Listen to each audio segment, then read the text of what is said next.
안녕하세요. 고려대학교 산업경영공학부 강필성 교수입니다. 자, 인공신경망에 대한 두 번째 꼭지로서 지난 시간에는 퍼셉트론이 하나만 있었던 내용에 대해서 설명을 드렸는데요. 그 퍼셉트론이 여러 개가 결합된 다층 퍼셉트론, 멀티레이어 퍼셉트론, 줄여서 MLP라고 불리우는 기법에 대해서 설명을 하도록 하겠습니다.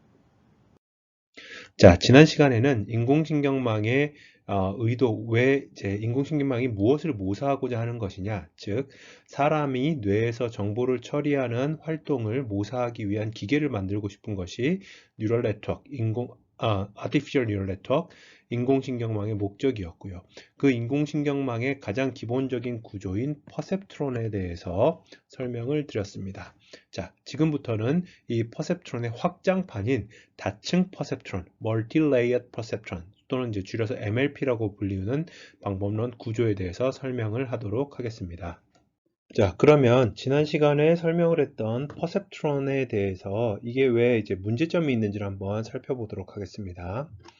퍼셉트론은 예시에서 보여드렸던 것처럼 분류 관점에서 봤을 때는 두 범주를 구분하는 초평면을 만드는 리니어 모델입니다. 다시 말하면 이 리니어 모델이라는 것은 2차원일 경우에는 어떤 공간상에 데이터가 이렇게 존재하고 있으면 이 둘 사이를 가장 잘 구분할 수 있는 단 하나의 직선을 찾기 때문에 이러한 직선을 찾겠죠. 그러면 여기서 보시는 것처럼 여기에 해당하는 부분과 여기에 해당하는 부분은 오분류가 됩니다. 그렇기 때문에 얘네들은 단순히 선형 디시전 바운더리만 산출할 수 있다, 만들어낼 수 있다. 그렇기 때문에 플렉서빌리티가 떨어진다, 또는 컴플렉시티가 낮다라는, 또는 캐퍼시티가 낮다라는 표현도 하기도 합니다. 그리고 다중선형 회귀 분석으로 표현되는 리그레션 모델 같은 경우에도 두 범주 사이에, 예를 들어서 여기서는 범주가 아닙니다. 회귀 모형 같은 경우로 다시 한번 살펴보자면, 여기에 제 1차원 데이터로 보면 X와 Y 데이터가 주어져 있을 때, 만약에 이런 식의 데이터가 있다라고 하면 선형 회귀 분석은 이 데이터에 대해서 가장 적합한 회귀 직선을 찾는 것입니다. 근데 만약에 우리가 이러한 곡선을 찾아낼 수가 있다면 오버피팅을 좀 차치하고서라도요, 데이터가 가지고 있는 설명 변수와 종속 변수가 가지고 있는 보다 복잡한 컴플렉시티가 높은 관계, 릴레이션십을 잘 찾아낼 수 있을 것이다라는 것이죠. 근데 선형 모델은 다소 이 복잡도 또는 캐퍼시티가 낮은 게 단점입니다. 그래서 그렇기 때문에 그 복잡도가 낮기 때문에 예측 성능 관점에서 prediction performance가 높지 못하다, 좋은 퍼포먼스를 가지고 산출할 수가 없다라는 게 문제점이고요. 그거는 어떤 상황에서 발생하느냐? 항상 모든 상황에서 발생하는 게 아니라 설명 변수와 종속 변수 사이의 관계식이 선형이 아닐 때 이러한 문제점이 발생한다는 뜻이지요.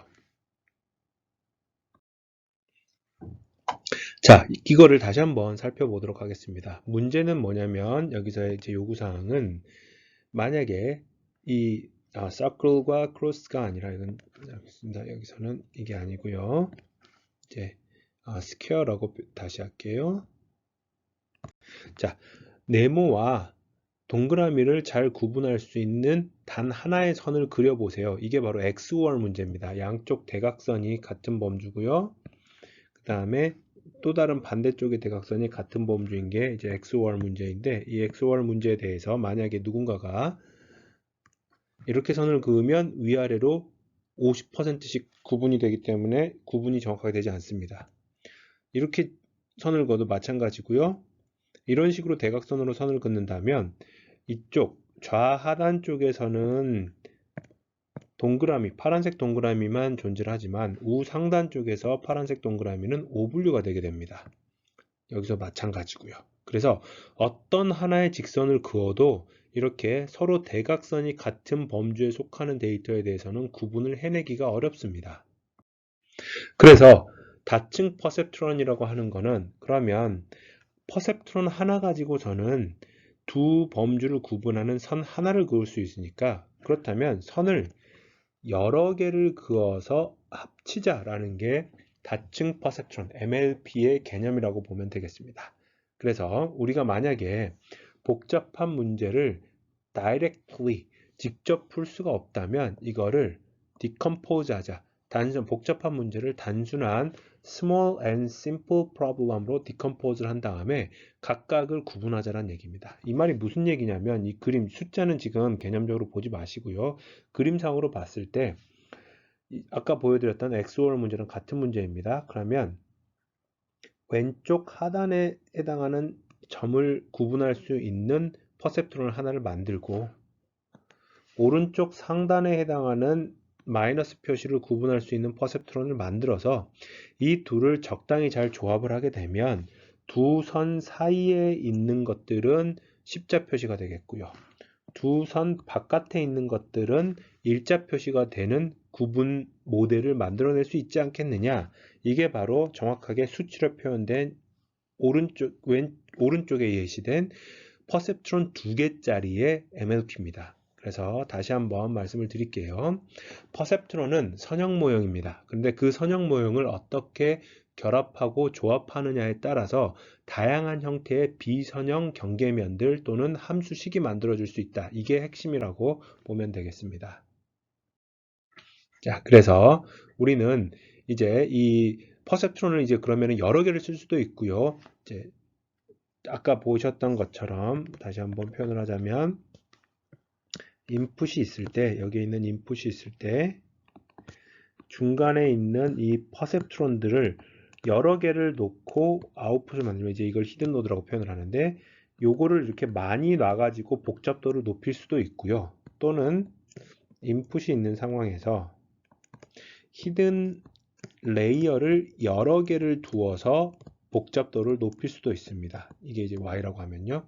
이쪽이 지금 왼쪽이 우리가 본 이 영상에서 설명할 히든 레이어가 단 하나인 멀티레이어 퍼셉트론이고요. 오른쪽에 해당하는 게 요 히든 노드의 이 히든의 레이어의 수가 많아지면 많아질수록 그게 이제 뭐가 되느냐? 딥러닝 구조가 되는 겁니다. 그래서 적당히 구분을 하면은 여기서 보시는 것처럼 이렇게 각각의 대각선에 해당하는 영역을 만들어낼 수가 있다. 구분할 수가 있다라는 것을 그림으로 등고선으로 다시 한번 3차원으로 보여주는 예시입니다. 자, 그러면 이제 우리는 로지스틱 회귀 분석을 배웠고요. 의사결정 나무도 배웠고요. 뉴럴 네트워크도 지금 배우고 있습니다. 그러면 이 데이터에 대해서 한번 살펴보면요. 우리는 만약에 이게 정확한 이제 예시는 아니지만 decision boundary, 다시 말하면 classification boundary가 만약에 어떤 piecewise linear boundary의 결합, 그러니까 어떤 선들의 조합이라고 한번 생각을 해보면 각각의 알고리즘들이 갖는 특징이 뭐가 있냐면요. 선형 로지스틱 회귀 분석은 그릴 수 있는 선의 개수가 딱 하나 있습니다. 여기 보시는 것처럼 이렇게 하나만 그려냅니다. 그렇지만 이 선에 해당하는 선의 방향에 대해서는 또는 기울기에 대해서는 제약이 없습니다. 반면에 의사결정 나무는 선의 개수는 몇 개를 그리든 상관이 없습니다. 여기 보시는 것처럼 이렇게도 그렸다, 이렇게도 그렸다, 막 여러 개를 지금 이렇게 그리고 있죠. 그런데 설명력, 어떤 변수의 특정 값보다 작다, 크다라는 설명력을 확보하기 위해서 반드시 해당하는 선은 축의 수직으로 그려져야 됩니다. 이에 반해서 다층 퍼셉트론, 지금 설명하고 있는 멀티레이어 퍼셉트론은 선의 개수를 우리가 사전에 정할 수 있습니다. 이 말은 무슨 얘기냐면 우리가 모델의 복잡도를 조절할 수 있다는 얘기입니다. 어떻게 조절하느냐? 우리가 이제 나중에 실습에서 해볼 텐데 히든 레이어의 수 또는 히든 노드의 수를 바꿔가면서 단 이 본 강의에서는 히든 레이어는 하나로 고정을 시키고요. 히든 노드의 개수를 여러 개를 바꿔가는 작업으로 표현을 해드리겠습니다. 그리고 선의 방향에 대해서도 아무런 제약이 없습니다. 그렇기 때문에 우리가 지금 이제 아래쪽에서 보는 것처럼 여기서 지금 곡선처럼 보이지만 조금 약간 좀 이제 과장을 해보면 이렇게 직선, 직선, 직선, 직선, 직선, 직선 이렇게 해서 선의 조합으로서 표현이 된다라고 가정을 해보면 로지스틱 회귀 분석과 의사결정 나무와 뉴럴 네트워크 중에서 어떤 방법론이 가장 유연한 분류 경계면을 만들어낼 수 있느냐라는 질문에 대해서 다층 퍼셉트론, MLP가 되겠죠. 자, 그러면 이 다층 퍼셉트론의 구조를 다시 한번 보겠습니다. 지난 시간에 설명을 했던 요 히든 노드라고 표현된 요 하나가 퍼셉트론 하나입니다. 그래서 여기서는 지금 H1부터 HP까지 P개의 퍼셉트론이 있는 것이고요. 각각의 설명 변수들은 각 퍼셉트론으로 다 연결이 됩니다. 이 말은 무슨 얘기냐면 동일한 정보들에 대해서 각 퍼셉트론은 1번 퍼셉트론부터 해서 P번 퍼셉트론까지들은 각자가 자기 나름대로 정보를 취합을 하는 겁니다. 다시 한번 얘기를 하자면 여기서 볼게요. 1번 X1에 대해서는 첫 번째 퍼셉트론과 W11이라는 가중치에 의해서 연결이 될 겁니다. 반면에 P번 퍼셉트론에 대해서는 X1은 W1P라는 가중치를 가지고 연결이 될 겁니다. 요 W11과 W1P는 같지 않을 확률이 굉장히 높고요. 그 말은 무슨 얘기냐? 1번 퍼셉트론이 X1이라는 변수를 취급하는 중요도인 W11과 2번 퍼셉트론이 1번의 가중치와 P번 퍼셉트론이 1번 변수를 고려하는 가중치는 다르다. 그렇기 때문에 동일한 정보, 우리도 마찬가지로 똑같은 세상에 대해서 사람이 각각이 다 다르게 판단을 하고 의사결정을 하죠. 퍼셉트론도 마찬가지입니다. 같은 정보가 주어졌음에도 불구하고 각각의 퍼셉트론이 해당하는 정보를 다르게 처리하는 걸 허용을 하겠다. 그리고 마지막에 각각의 퍼셉트론이 나름대로 처리했던 정보를 취합을 하겠다라는 것이죠. 자, 그래서 단순히 리그레션 문제에 대해서는 여기서 보시는 것처럼 아웃풋 노드는 모든 퍼셉트론의 그냥 결합입니다. 자, 그러면 다시 한번 여기서 보시는 것처럼요. y라는 값은 여기서 i는 0부터 p까지 각각의 wp의 요 숫자 2, 요 2의 의미는 뭐냐면 여기의 의미는요. 이제 히든 노드에서 아웃풋 노드로 연결되는 가중치란 얘기입니다. 그래서 우리가 아까 보여드렸던 그 식을 다시 여기서 써보면 여기서는 이 파트는 WDP의 괄호 1승 이렇게 표현을 하면 D번째 변수가 P번째 히든 노드에 연결되는 가중치 인풋과 그래서 얘는 1번이라는 숫자는 인풋과 히든 노드를 연결하는 가중치 이렇게 표현을 하겠습니다. 반면에 이제 클래시피케이션은 다소 다릅니다. 이거 죄송합니다. 이거 오타가 아닌데 복사를 하느라고 복지넣기가 됐을 텐데 이 부분은 지울게요. 이 부분은 지우겠습니다. 클래시피케이션 같은 경우에는 아웃풋 노드가 다소 복잡하게 만들어지는데요. 이거는 뭐냐면 우선 아웃풋 노드의 개수 여기서 보시는 이 number of 아웃풋 노드는 노드의 수는 뭐랑 같냐면 클래스의 수와 같습니다. 범주의 수와 같습니다. 다시 말하면 우리가 범주가 3개짜리인 분류 문제를 만든다 하면 아웃풋 노드를 3개를 만드는 것이고요.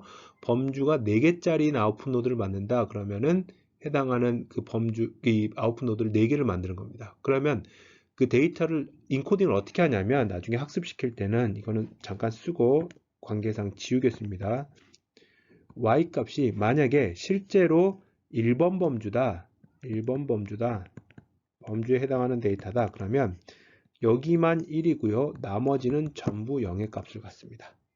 만약에 2번 범주에 속하는 데이터다. 그러면 y는 2번에 해당하는 값만 1이고요. 나머지는 전부 0의 값을 갖습니다. 이런 식으로 원핫 인코딩이라는 방식을 수행을 합니다. 자, 이 파트는 지울게요. 자, 그러면 이제 이 아웃풋 노드를 분류 문제에서는 어떻게 계산을 하느냐? 우선 앞에서의 퍼셉트론처럼 z라는 값은 각 히든 노드로부터 받은 선형 결합 값입니다. 여기서 보시는 이 수식은 각각의 히든 노드부터 Z2를 기준으로 보면 여기에서부터 이렇게 연결되는 이러한 이 가중치들을 가져다가 결합을 한 값이라는 뜻이죠. 그런 다음에 하나를 더해주는데 어떤 작업을 해주냐면 결국 yj 아웃풋 노드는 어떤 값을 갖느냐. yj는 여기서 보시면 우선 요 점선 앞쪽에 해당하는 z값을 익스포넨셜을 씌웠습니다. 이렇게 익스포넨셜을 씌운 이유는 뭐냐면 z가 어떤 값이 되든지 간에 얘는 항상 이제 0보다 큰 값을 갖습니다.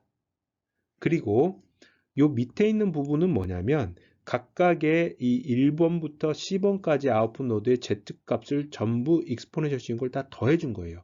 그러면 여기에서는 무엇을 요걸 의도하는 바냐면 요 식에 의해서 y1 더하기 y2 더하기 쭉 해서 yc까지는 항상 1이 됩니다.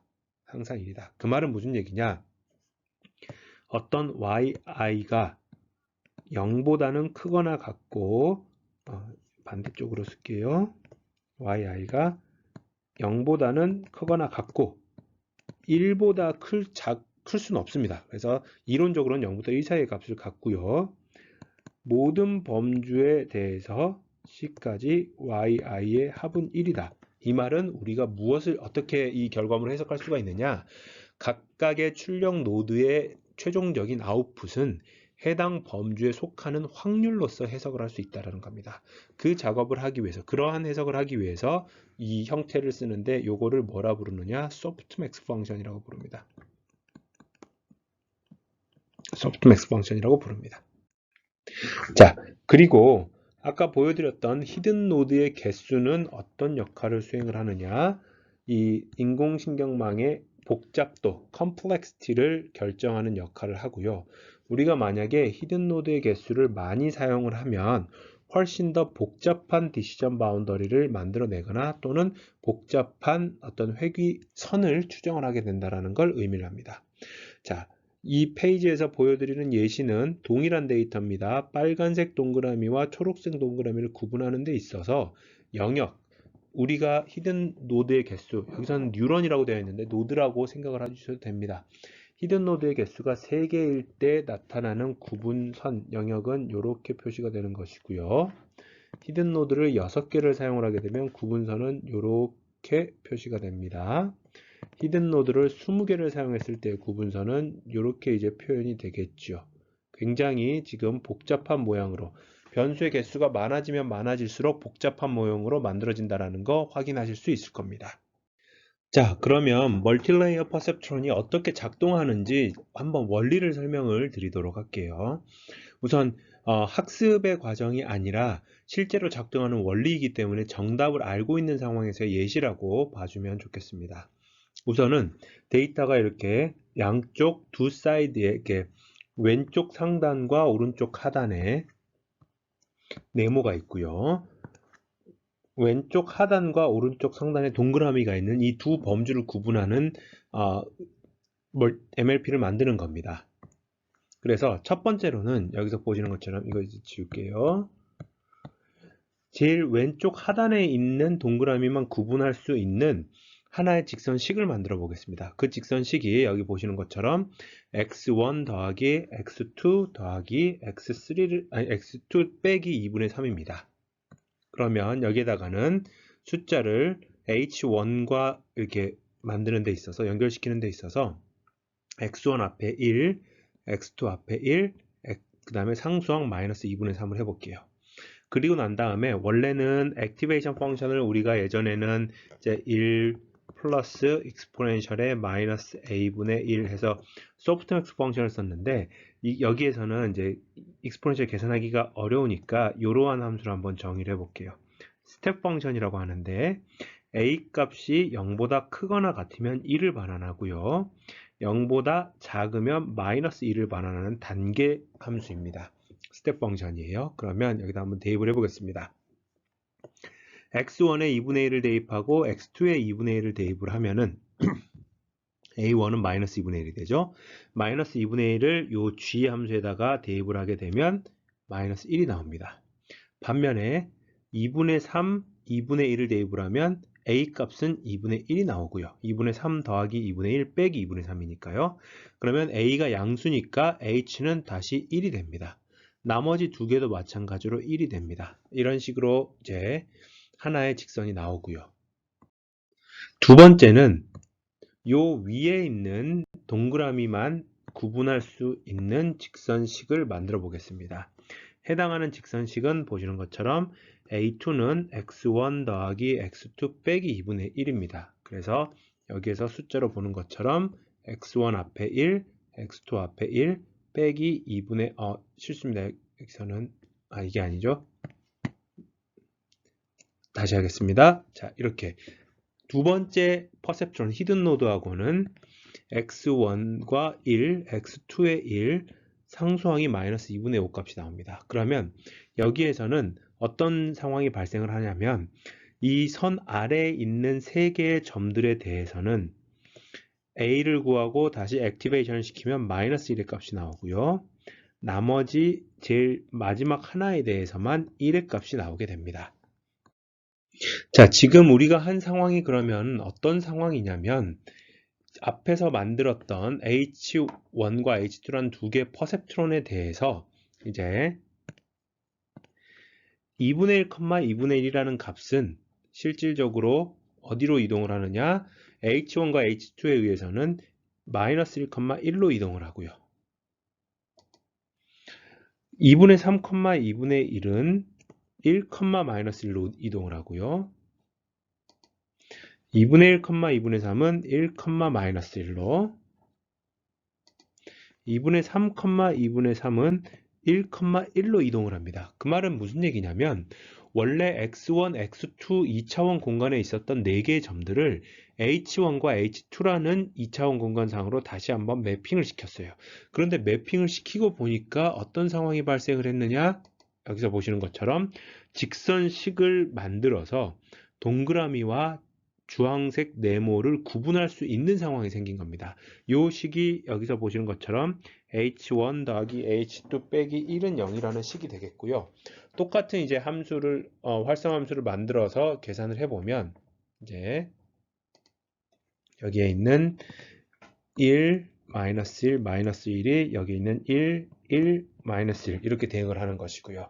액티베이션 펑션을 해보자면 결국은 최종적인 아웃풋 노드에서는 파란색 동그라미는 마이너스 1로 주황색 네모는 이 플러스 1로 이렇게 구분이 되는 이런 상황이 발생을 하는 겁니다. 그래서 원래 공간상에서는 다시 한번 정리를 하자면 이렇게 표현을 할게요. 원래 공간상에서는 선형 분리가 불가능했습니다. 난 쉐퍼업을 했는데 이게 H라는 이 히든 노드에 의해서 퍼셉트론에 의해서 분리된 공간상에서는 어떻게 바뀌느냐? 이제 이 파트가 파란색하고 동그라미와 네모가 선형적으로 분리가 가능한 상황이 되는 겁니다. 자, 이렇게 해서 원래 공간에서 비선형으로 선형적으로 분리가 불가능한 데이터 셋을 부분들을 선형적으로 분리를 시킨 다음에 그걸 다시 결합해서 최종적으로 선형 분리가 가능하도록 하는 게 바로 이 MLP의 원리입니다. 자, 그래서 이거를 일반적인 포뮬레이션을 써보면요. 이제 히든 노드의 앞단에 첫 번째 히든 레이어의 앞단에 들어가는 J번째 AJ는 첫 번째 히든 노드에서의 가중치와 J번째 히든 노드와 I번째 입력 노드 사이의 가중치 곱하기 XI가 되겠고요. HJ라는 거는 여기서 만든 AJ를 활성화를 시키는 건데 여기서 우리가 사용하는 활성 함수는 지금 식으로 보는 것처럼 시그모이드 함수를 사용을 한 겁니다. 그리고 난 다음에 아웃풋 노드는 이제 여기서는 이렇게 이제 표현을 하게 되겠죠. 다시 결합을 하는 게 되겠죠. 그래서 이 파이널 아웃컴은 사실은 이거는 이제 아까랑 조금 다른 게 얘는 이제 리그레션 관점에서 표현을 한 거고요. 아까는 이 y에다가 액티베이션 한 번 더 썼던 분류 문제인데 이거는 그냥 그 일반화된 개념으로 이해를 해주시면 좋겠습니다. 자, 그래서 이걸 다시 이제 백프로파게이션을 해보면 아까 퍼셉트론에서 했던 그레디언트 디센트를 가지고 살펴보면 먼저 여기에 해당하는 히든 노드와 아웃풋 노드 사이의 가중치는 결국은 이 WJ의 괄호의 2 제곱배에 해당하는 부분만 하면 되니까 이걸 계산하면 되니까 결국은 이렇게 이제 나옵니다. 결국은 이 말은 무슨 얘기냐면 현재 정답과 노드의 이 MLP에 의해서 추정된 값 사이의 차이에 비례해서 그레디언트가 계산이 된다는 뜻이고요. 반면에 여기에 있는 이 첫 번째 노드와 이제 첫 번째 인풋 레이어와 그다음에 히든 레이어 사이의 가중치에 대한 그레디언트를 계산을 해보면 뭐가 영향을 미치느냐. 첫 번째, 실제 값과 추정된 값, 네트워크에 의해서 추정된 값 사이의 차이가 얼마나 크느냐. 그리고 거기에 해당하는 이 가중치에 연결되어 있는 입력 노드의 값이 얼마냐. 이 두 가지에 의해서 가중치의 변화량, 다시 말하면 그레디언트가 결정이 된다라고 다시 한번 강조를 하겠습니다. 자, 그래서 이 에러 백 프로퍼게이션은 이제 이그젠플이거든요. 만약에 아까는 완벽하게 이제 답을 알고 있었던 문제라고 생각을 하시면 되겠고요. 여기에서는 그러지 않고 아무렇게나 지금 여기서 보면 숫자를 랜덤하게 써놓은 부분입니다. 그러면 이 식은 뭐가 되는 거냐면 요 해당하는 파트는 이 x 첫 번째 식에 대해서는 여기에 있는 히든 노드 1, 1, 0이니까 x1 더하기 x2는 0 그냥 이렇게 되어 있는 식이고요. 두 번째 있는 식은 여기에서 또 다른 걸 보면은 0 곱하기 x1 더하기 1 곱하기 x1, x2 빼기 2라는 식이 해당하는 겁니다. 그랬을 때 이 값이 지금 나타난 것이죠. 그리고 아웃풋 노드를 그냥 여기서는 이 1, 1, 1로 그냥 연결을 해 볼게요. 그러면 여기에 대해서 지금 우리가 생각하고 있는 이 파란색에 대해서 지금 현재 상황의 가중치로서 우리가 y 값을 계산을 해보면 어떤 값이 나오냐면요. x1이 2분의 1이고 x2가 2분의 1이니까 0.5, 0.5, 0.5, 0.5를 집어넣으면 a1은 1, a2는 마이너스 1.5가 나옵니다. 그걸 가져다가 액티베이션 펑션에 집어넣으면 h1은 0.269, h2는 0.818이 나오고요. 그걸 다시 여기다 계산을 하면 뭐 2.087이 나오게 되겠죠. 이거를 가지고 이제 업데이트를 하는 겁니다. 각각에 해당하는 이 업데이트를 우선 해주면 히든 레이어하고 아웃풋 레이어 사용해서는 아까 보셨듯이 y 빼기 y 햇 곱하기 h에 해당하는 부분에 에타를 집어넣는 거니까 학습률을 계산하는 거니까 학습률을 0.1이라고 가정을 해보면 아까 비교했을 때 값은 전부 여기서 랜덤하게 잡았을 때 값이 1, 1, 1이었거든요. 근데 해당하는 값들이 지금 우리가 보고 있는 식에 의해서 업데이트가 되면 1.029, 1.089, 1.10으로 업데이트가 된다는 뜻입니다. 데이터 포인트 하나에 대해서. 그리고 난 다음에 이번에는 이제 히든 노드 1에 해당하는 부분들을 업데이트를 하면 원래는 110이었는데 지금 보시는 요 식에 의해서 계산을 해보면 1.001, 1.011 둘 다 1.011입니다. 0.021로 업데이트가 되는 거죠. 자, 두 번째 히든 노드에 대해서도 비슷하게 업데이트를 해줄 수가 있다라고 지금 예시로 보여주는 부분입니다. 자, 지금까지 했었던 내용들을 계속적으로 반복함으로써 데이터 포인트들을 번갈아 가면서 제공하면서 반복함으로써 우리는 최적의 퍼포먼스를 낼 수 있는 것을 이 학습을 시킬 수가 있다라는 겁니다. 그래서 여기에 있는 이 피처들은 한번 읽어보시면 지금까지 설명했던 내용들이 다 정리되어 있는 파트입니다. 자, 근데 그럼 이게 왜 작동을 하느냐? 어찌됐든지 간에 우리가 이 가중치에 대해서 미분을 했을 때 어떤 파트가 지금 남아있는 거냐면 y 빼기 y 햇의 비례해서 움직이죠. 그 말은 무슨 얘기냐면 여기 보는 것처럼 빅 에러일 경우에는 빅 체인지로 웨이트의 빅 체인지로 귀결이 된다. 이게 이 얘기입니다. 결국은 변화량이 여기에 비례를 하니까 y 빼기 y 햇의 비례를 하니까 이 차이가 크면 빨리빨리 웨이트를 움직여라. 이 차이가 작으면 해당하는 변화량을 그렇게 크게 만들어내지 말아라. 이런 거죠. 그러면서 이 에러가 점점 0에 가까워질 때까지 학습을 시키겠다는 얘기입니다. 그럼 언제 학습을 중단시켜야 되느냐? 첫 번째, 이론적으로는 그냥 y가 전부 y는 y 햇이 됐을 때 중단을 시키면 되는데 이렇게 되질 않습니다. 그래서 몇 가지 종료 장치를 걸어두는데요. 첫 번째, 웨이트의 변화량이 매우 적을 때, 뭐 예를 들어서 10의 마이너스 3승, 4승 이하일 때, 또는 독립된 검증 데이터셋을 사용해서 오분류율 또는 회귀모형에서는 예측 오차가 일정 수준 이하 또는 이하로 떨어졌을 때, 또는 에폭이라는 개념을 퍼셉트론에서 설명을 했었는데 그 에폭을 충분히 많이 사전에 정한 만큼 도달했을 때 이러한 이 스탑 크라이테리언이 그러니까 종료 조건이 이것 중에 하나만 만족해서 종료를 하는 오어 조건으로 보통 이제 확인을 하게 됩니다. 이 부분은 주목이 됐네요. 자, 그래서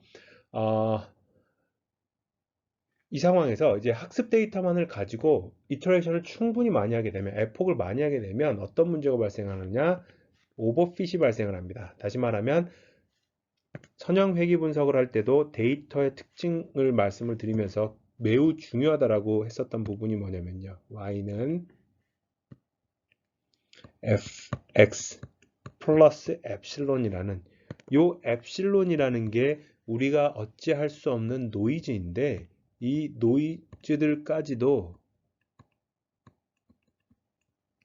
외워버리는 게 바로 오버피드 현상입니다. 그래서 에폭이 진행되면 진행될수록 학습 에러는 낮아지지만 검증 에러는 일정 수준 이상이 되면 올라가 버리는, 그래서 적당한 지점에서 끊어줘야 되는 게 바로 우리가 오버피팅을 방지하기 위한 장치고요. 그래서 밸리데이션 데이터에 대한 에러를 트래킹하거나 이터레이션을 이제 이제 너무 많이 하지 않게 걸어두거나 또는 네트워크에 대한 컴플렉시티, 히든 레이어의 수, 히든 노드의 수를 줄여주는 게 바로 다 이 목적을 달성하기 위한 장치들입니다.